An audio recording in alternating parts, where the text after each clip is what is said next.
ঈদের খুশি জনগণের মাঝে নেই বলে মন্তব্য করেছেন বিএনপির স্থায়ী কমিটির সদস্য মির্জা আব্বাস। দুপুরে রাজধানীর শেরেবাংলা নগরে বিএনপির প্রতিষ্ঠাতা জিয়াউর রহমানের সমাধিতে ফুল দেওয়ার পর তিনি এ মন্তব্য করেন। তিনি বলেন, সবার বেদনাভূত চেহারা, কারণ সারা দেশের মানুষ অক্টোপাসের মতো বন্দি অবস্থায় রয়েছে, কোনো দিক দিয়ে ভালো অবস্থানে নেই। বহু দেশ বাংলাদেশের ওপরে খবরদারি করছে অভিযোগ করে তিনি বলেন, দেশের প্রভুত্ব অন্য দেশের হাতে বিকিয়ে দিয়ে এই সরকার নিজে কোনো সিদ্ধান্ত নিতে পারছে না। জনগণের কষ্ট এই অবৈধ সরকারের জন্যই। যদি ভোটে নির্বাচিত সরকার হতো তাহলে জনগণের কোনো কষ্ট থাকতো না।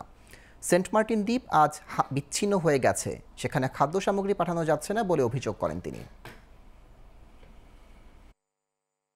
আজকের ঈদের আনন্দ, ঈদের অর্থ হলো খুশি। আবার এই যে খুশি, এটাকে যে উপভোগ করা, এটার যে মন মানসিকতা, এটা কিন্তু বাংলাদেশের জনগণের মধ্যে আজ নেই।